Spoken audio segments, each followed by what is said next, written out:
Welcome to episode, maybe it's going to be episode 13, 14, 15, something around that teen era. It is episode something of That's Cooked with Steph and guys, I have not had a guest for so long, so I'm really excited to have Becca in the fucking studio.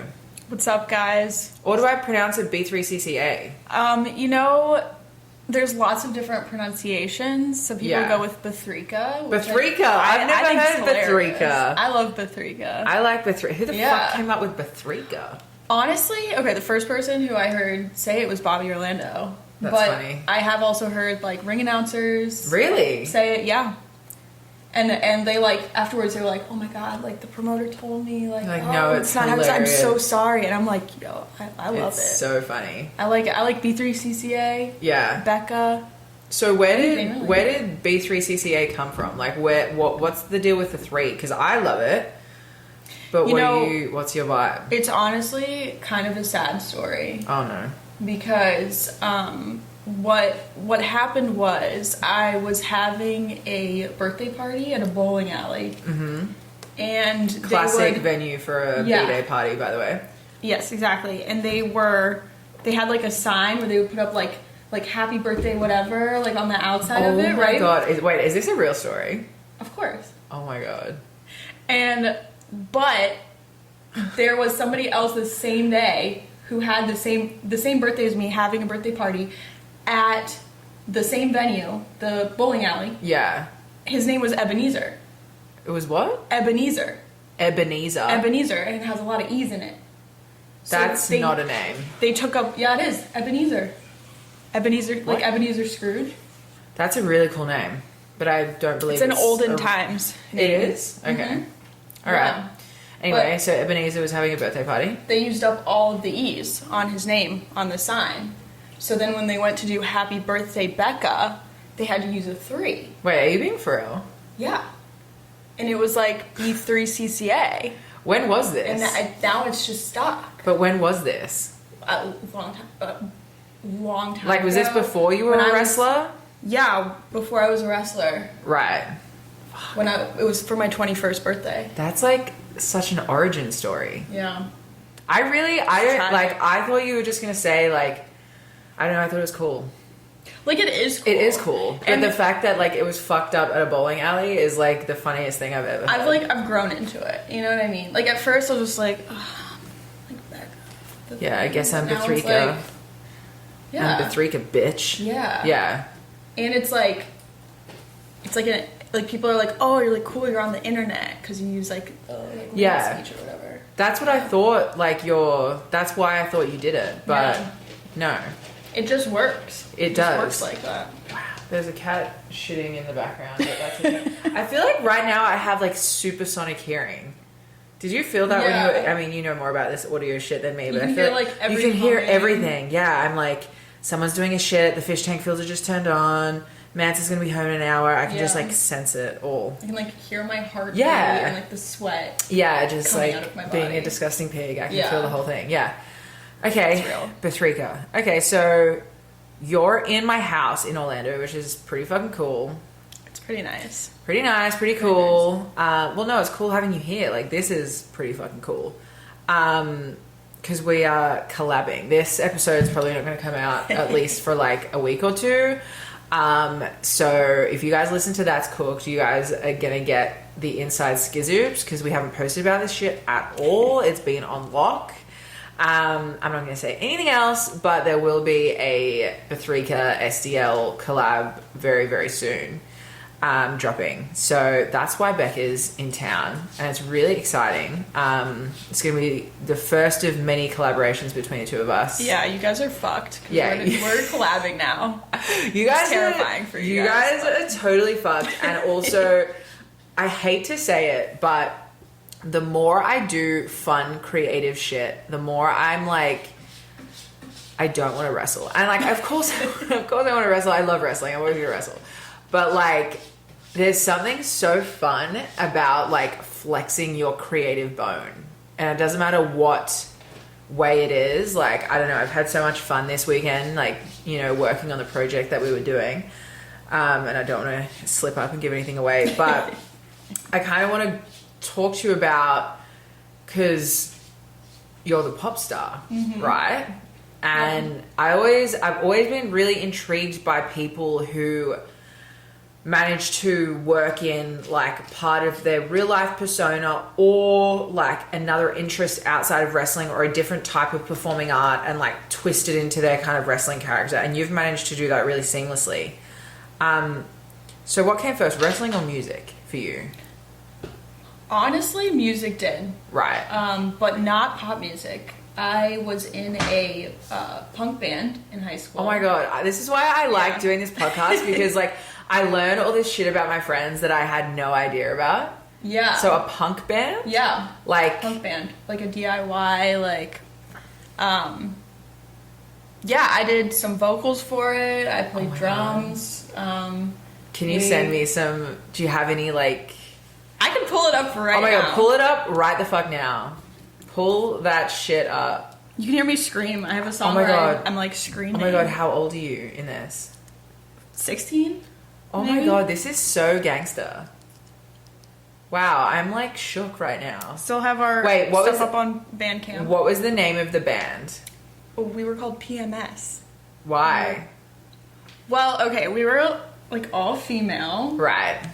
And so we were like P.M.S. Yeah. But we thought we were so edgy and cool because we were like, it doesn't actually stand for what you think it stands for.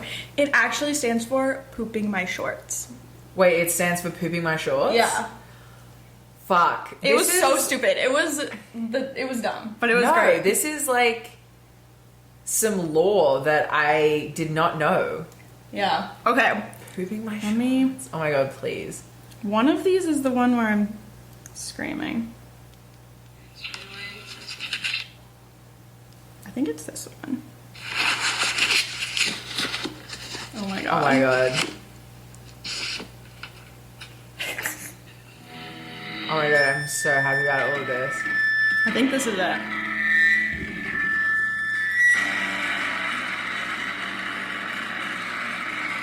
This song is called Violent Shit. Why does this go hard?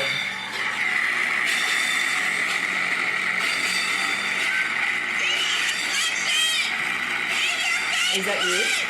Yeah, it gets better. What?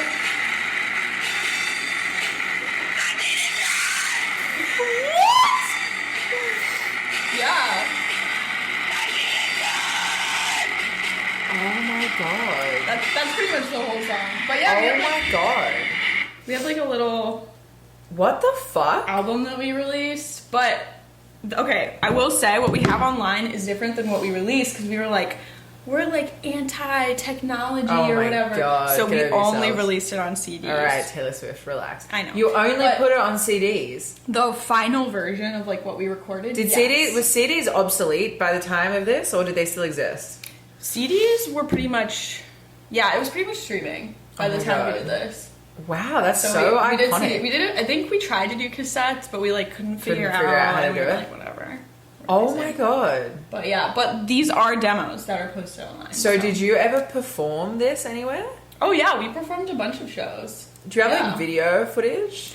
Like, I might somewhere. If you can find it somewhere, just for my own personal enjoyment. I will send it to you. Probably not gonna post it. Oh, don't post it. Send it to me. I had really horrifying hair, and what was your hair? I had like fringe blonde. Hey, fucking relax, bitch. Every time someone says they have a bad haircut, they start with being like, I had these really short bangs, and I'm like, all right. No, but yours look fucking great. Mine were like, I was like, oh, I'm so cool, and I like did them with scissors at like 4 a.m. Oh my God.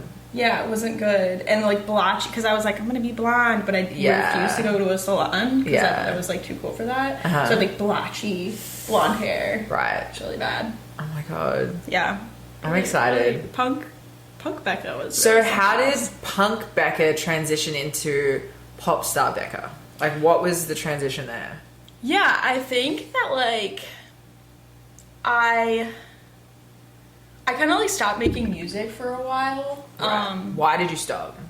I stopped because I was studying. I was in college. Right. And Lame. I still had a drum set. Loser. I know. I was a nerd. I was very serious about my academics. But I had like a drum set and like a practice space. So you can play drums as well? Yeah, not very well, but like I can do it. I did enough, to like make music. But I think that's what I like about punk music, and it's also what I really like. I mean, it's what I like about all music, but also what I like about pop music, and is that like you can make a lot from a little. Mm-hmm. Like you can have like a very basic chord progression and like a very basic drum beat and like put that together in a way that's really unique and interesting. It doesn't have to be complicated. You don't have to be highly skilled, and you can use your own voice to create something that's really like special. Right. And I think that like punk and pop have a lot more in common than people really think. Mm-hmm. Or at least they can. Well, this is why I like hyperpop, because I feel like it kind of takes some of that like aspect of punk, which is like we can make it weird and we can make it different and we can make it cool and we don't have to follow like the rules of a genre. And yeah, say something cool and interesting and fun.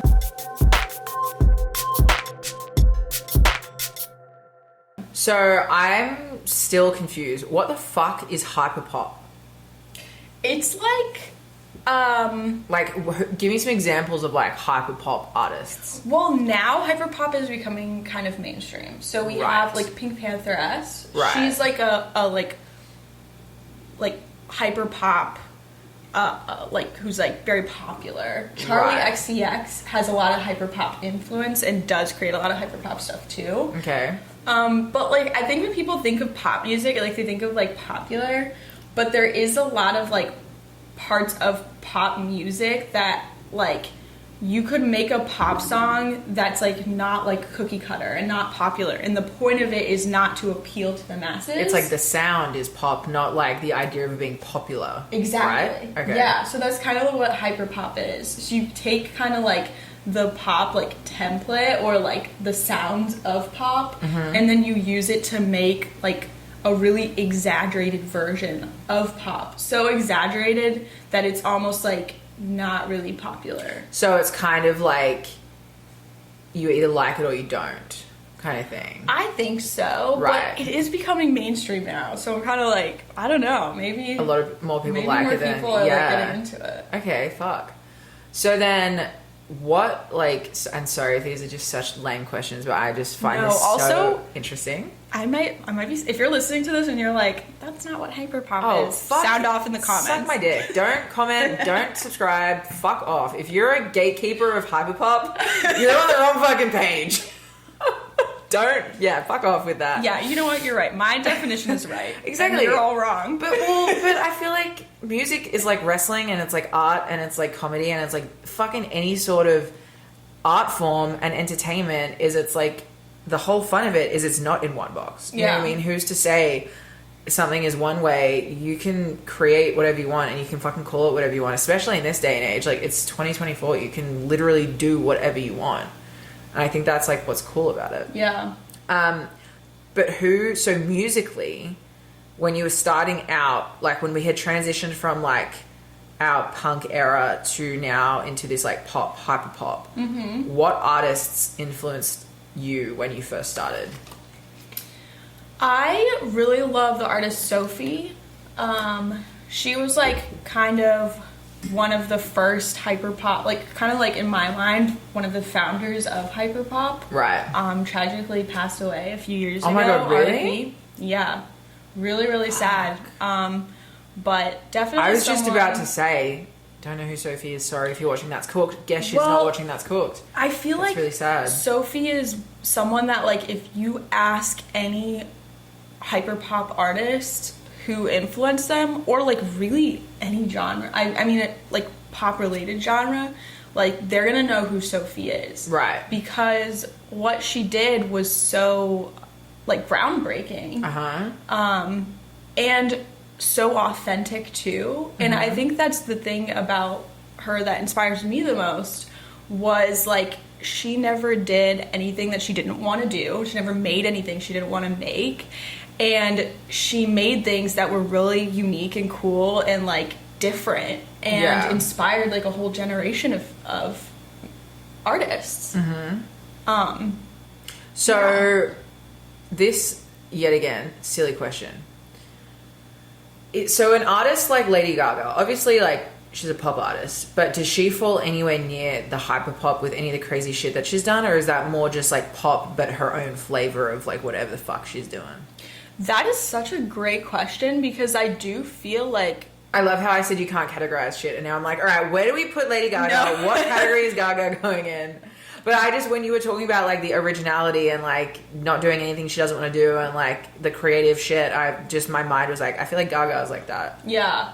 Well, okay, yeah, I shouldn't say she doesn't do anything. In my opinion, she didn't do anything because she stayed true to herself. Was right? So authentic. Yeah. That there's never a Sophie song or a song produced by Sophie that I listen to that like doesn't sound amazing. It doesn't sound like Sophie. Like her, right. So that's just my speculation. But yes, and I think like similar to Gaga, where it's like I think Gaga took pop music like to an extreme. Yeah.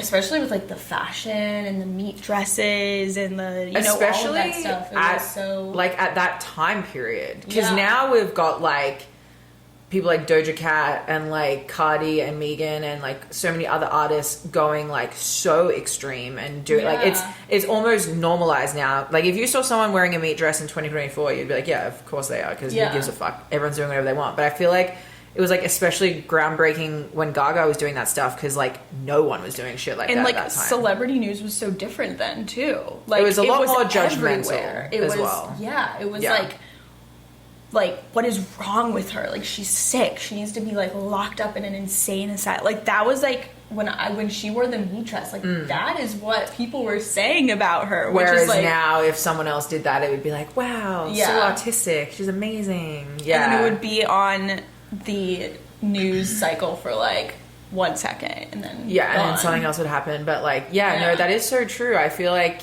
back in that time period.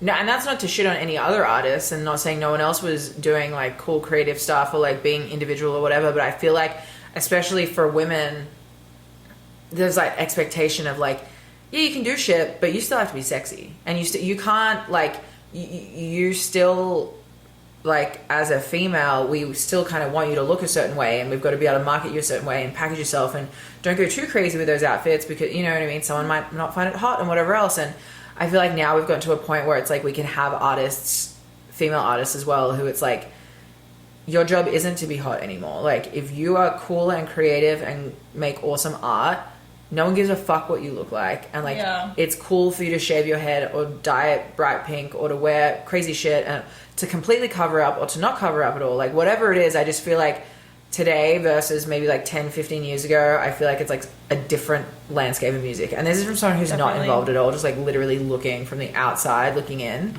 Yeah. But yeah, it's like, it's one thing for people to do crazy shit now, but doing crazy shit back then is like very groundbreaking, I think. Yeah. And I feel like a huge part of that now is that we have the internet, and artists have ways to become popular that aren't relying on these like major record labels and these people who are in charge up top, way up top, who have one idea of what a female pop star is supposed to do and sound and look like. So thanks to people like Gaga, and like thanks to some of these female pop stars who like put in the work a long time ago to really like and we're like things up, but willing now, to take risks as well, because that's risky to say, oh, you guys want me to be this, I'm gonna do this, because like this is like guaranteed money and guaranteed work and success and blah blah blah blah blah, but are you selling out? Maybe, if that's not what you want to do. So to like go the other way, and it's so crazy that we say that, because wrestling's the exact same way. Because now we don't need to be signed at WWE. We don't need to be signed at AEW or wherever else to be able to like build our own brands and our own personalities and identities and create a following and make money and do all of those things the way that we want to. Whereas 10 years ago, 5 years ago, it was kind of like you get signed to WWE and that's the only way that you're going to make a bunch of money and become really successful and whatever else. And if you don't want to do that, and if you don't want to conform and you don't want to do what's asked of you, then you're going to be wrestling for $50 for the rest of your life. And that's just the way it is. So it's like so interesting that now within music, there's more avenues to become successful. Within wrestling, there's so many more avenues to become successful. And also I love comedy, and comedy is the same shit too, because now comedians don't need a spot on Netflix to blow up. They can, like, so many comedians are now releasing their own specials on YouTube or other sites that are free to view, or even, you know, behind a paywall, but they're not reliant on like one place to go, yes, we like you, yes, we're going to put you on a platform, now you can be successful. They're kind of like creating their own reality. And I just think that's like awesome for everyone in entertainment, that it's like, oh cool, we don't have to like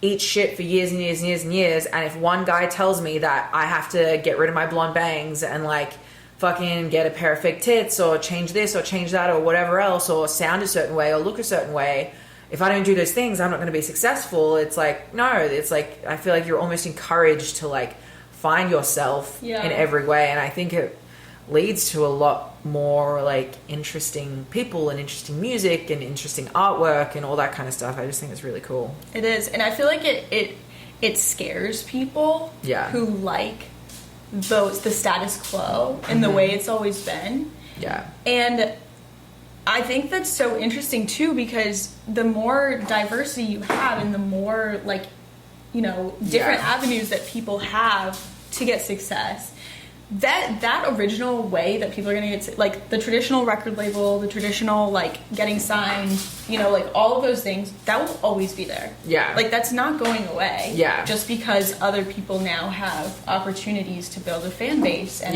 create art that other people can enjoy on a different platform. Yeah. So it's interesting, like the way people get like scared or nervous about like change or like, you know, progress and technology and, you know, new ways to like, you know, view art and experience art and find artists that you enjoy. So yeah, I don't know, it is really interesting. Yeah, I think as you said, like it's just anything new is scary and intimidating for a lot of people. And I think that's kind of like the root of it.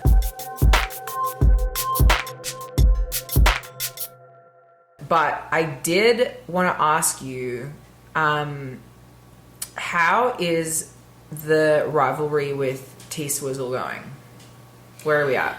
It's really gone downhill. Well, really?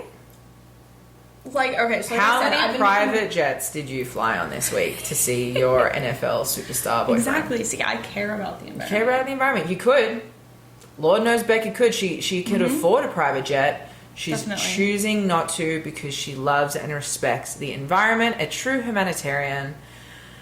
B3CCA. So, but yeah, what's the beef with Taylor? Well, so like I said, been involved in music for a long time. Yeah. You know, and I was, you know, making punk music. I was writing a lot of music. I was really into it. Yeah. And in that period of time where I kind of like took a step back, like I said, Taylor Swift decided that it was okay then to take some of my music and make it her own. It's a swift move, wasn't it? It was really swift. And it's like, just because I'm not actively making music right now, yeah, you're not actively creating, which is so interesting because for someone like Taylor, who is all about like the authenticity and like, you know, ownership of your own music, it's so interesting that she would just blatantly steal your material. And that's why it's been really hard for me this past year. Everyone defending her all the time. And she's just become like pop star #1. Yeah. And B3CCA is here in the background going, I wrote half this shit. But I have heard that she might be interested in a cage match with me. Like a wrestling match? Yeah. Once the world tour is done? Once I'm like back in the ring. Yeah. But once, okay. And once her shit is like calmed down. Yeah. Where is that taking place? The biggest venue we possibly can. Because she has so many fans. I have so many fans. It's like, where are they gonna fit? So is there any of her, like, any of those tracks that have B3CCA hand fingerprints on that we're not aware of? A lot from her earlier, like, kind of like that 2014 era. I can't name specifically. Is that when I Knew You Were Trouble came out? Because that's my favorite Taylor Swift song. Maybe. And I think it's actually the only song of Taylor Swift that I like. So I feel like 2 + 2 = 4, and I feel like you might. I don't know, guys. I'm not saying Becca had something to do with I Knew You Were Trouble, but I feel like when I'm thinking about the sounds and I'm visualizing it all, I think you might have had something to do with it. I can't say yes or no. Have you signed an NDA? But you don't have to answer that question. Blink twice if you're in trouble. Okay, well, here's why I'm in trouble. Swifties are really scary people. Are they going to come for us? They might come for us. Yet again, Swifties, I'm so sorry if you're listening to That's Cooked. Fuck off. And I'm not even You could fight on Taylor's behalf. They like wrestle? Up. Yeah. Like gauntlet style. And we could just take them out one by one. Us v the Swifties. And the thing is, I actually don't even have a problem with the Swifties. And I also don't have I think Taylor's very talented. I think B3CCA's a little bit more talented. But she is. It doesn't matter. What I think is, I think the NFL is rigged. Just to put that out there. Because I find it so interesting that the year of fucking Taylor and Travis and this whole thing, the year that this pops off, he's in the Super Bowl and then they win. Yeah. I feel like it's rigged. How do you think? It's an awful big coincidence. Right? It's a little bit of a coinky-dink. And it's very, convenient as far as like fucking advertising and making money and making it a whole little fucking Well, everything is about money. Right? And I do appreciate that Taylor Swift creates really unique pop music. Like, I do think it has her, like, stamp on it, you know? She, like, deserves... I'm not saying she's not talented. I'm not saying she doesn't deserve all the success. I'm like, go, Taylor, go. But I'm just saying in this... But it's... I think we have a Netflix special coming out in like 10 years of how they rigged the 2020, what year was it? 24? Yeah. 2024 Super Bowl. Well, I saw a tweet that was like about her relationship with Travis Kelce that I thought was really funny. Yeah. And it's like, you know how in Princess Diaries 2, Anne Hathaway, have you seen that movie? I've seen Princess Diaries 1, didn't know there was a 2, to be honest. It's good. Okay. Got Chris Pine. Hot. Really fun. Nice. Good movie. Basically, she needs to like get married in order to like rule and like take the throne. Yeah. Because of like antiquated. Wow, I can't say words. Like old laws or whatever. Antiquated, yeah. Thank you. Thank you, Steph. So they put together like a slideshow of bachelors for her to like pick, and she goes through the slideshow and like picks the guys that she wants to go on a date on. This happened? And someone was like, they think that the Travis Kelce situation was like a Princess Diaries 2 situation where Taylor was like, I need more money, I need a boyfriend. Yep. It's the cats, guys. You know what it's like. That's Cooked in a House with 4 Cats. That's the soundtrack of this podcast. Right, so you reckon she went through a police lineup of who's my next fucking and she was like, man. oh, Travis Kelce, he's cute, like he plays football. I feel like that has to be how it works because when you're that famous and that successful, how else are you meeting people? You're not using fucking Tinder, you're not using Raya. No. Like when you're Taylor Swift. She's way too popular, way too famous. Yeah. Everyone's a fuckboy anyways. I would do that. If I was that famous and successful and single, I'd be like, someone else, go and do the legwork. Find these photos, these motherfuckers. Tell me how much they fucking make. Tell me if they have any children, any ex-wives I need to know about. Tell me that they've been tested for everything. FBI, do you know what I mean? Like literally, give me the whole. Are they allergic to cats? Do they like guns? Like all this shit that I don't want to know about. Yeah. Let's like figure it out, and then if they tick my boxes, then put it in front of me. But I'm not gonna like go on a date with someone and like, yeah, so I have like 17 kids to 8 different people and like I have 5 STDs. Like I'm bored and I don't want to be here and I don't have time. Nobody has time for that. No one has time. It's like especially not T Swift. Right? No one should, No. I agree. And I would love to know who the other guys were, like who her other options were. The next the next ones. Yeah. When that's true. If this doesn't work out, so I hope it does. I hope it does too. And I'm not shitting on her for dating people. I love dating people. Yeah. No, people get mad at her and that's for the no thing. reason. To me, I think that's so bizarre. Yeah. People like shitting on Taylor Swift for having relationships. What the fuck are you talking about? Are you cunts all delusional because this woman has written some albums about people she's dated? We've been listening to men sing and rap about fucking multiple women at the same time and cheating on their partners and having babies with other women and blah, blah, blah, blah. And that's not to shit on hip-hop. It's my favorite genre. I'm not saying that, but I'm just saying men are allowed to sing and fucking rap about whatever the fuck they want. Yeah. And God forbid Taylor Swift has had like a few boyfriends in her lifetime. A few too. It's not even like that. Like what do we even... It's like one every 2 years. Yeah. That's like good maths. That's like better than some of my friends. That's better than me before now. Like what are we fucking doing? Yeah. Leave her alone. Get off Taylor's dick about who she's like... I pulled a 180 and I'm not... Well, I still have stole your music, but I can be mad at her. You can't be mad at her. But the thing is, you can be mad at her about stealing the tracks that you definitely wrote. Yes. But we can't be mad at Taylor Swift about who she's fucking. Yeah, no. Who cares? Yeah. I mean, the Super Bowl was rigged, but that has nothing to do with... I'm not going to sit here and shame her because she dated people. Who gives a fuck? And honestly, good for her for influencing a sport to that degree. Like... A woman, literally iconic, changing the outcome of the Super Bowl. The Super Bowl, which you know who didn't do that? About a man. More than anything else. Men didn't do that. Yeah. Taylor did. No, I think it's so iconic. I know, I really do. I'm like, yeah, I don't know. I'm now. Fuck, am I a Swiftie? Oh my god, we're so. Oh my god, we're literally Swifties. You guys watch this unravel. We went from 5 minutes ago, not talking shit, but like.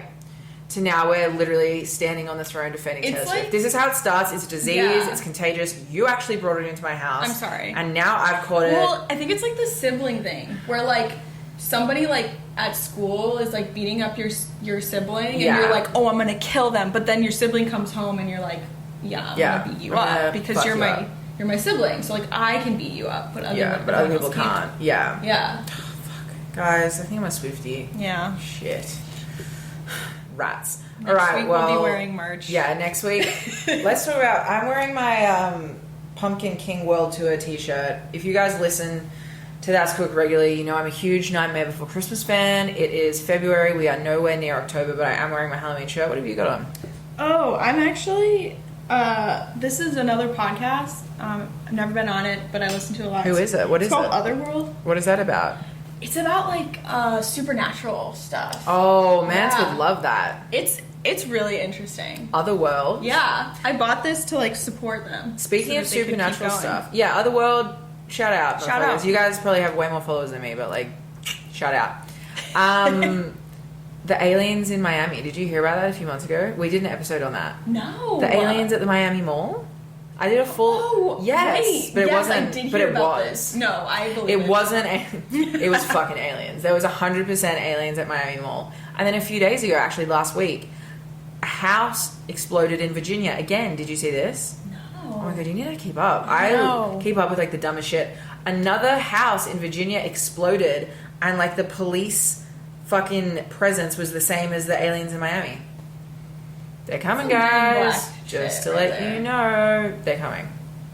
Fuck. Yeah. Have you had any like alien encounters or anything like that? No alien encounters. I've had like a little ghosty experience. Ooh. I will tell you guys about it. I had a ghost come in. Well, not really. Not really come in, but like, okay, so you know what? Where are we at? We're at 34 minutes. I feel like we almost could do 2 episodes. Yeah. Should we do a part 2? Yeah, let's do a part 2. Let's roll. All right. Guys, this is the end of episode number, I don't know, 13, something like that. We're actually going to roll right in, and you're going to get another episode because we spent way too long talking about Taylor Swift. Yeah. All right, guys.